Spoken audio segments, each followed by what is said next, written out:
geçip olay değil yarıkça çarıtıp Kedi karılgaç mi güç kallay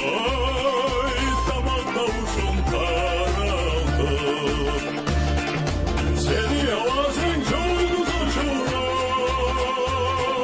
kanat kulağını şakırar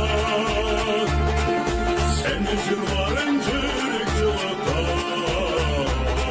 cılıklarını cıldırar Getici bulut tarak dağlada kökünü yerinden üretip mamırlık salamayda daşlamda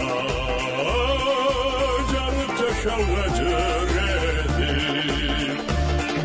seni avazın çoğunuz uçurar kanat kulağını çakırar seni cırların kürek cılatan cıllarına cıldıran ayrılmışsa çazdı karılgaç rahat dağları saydı kim gecirlaydı tışır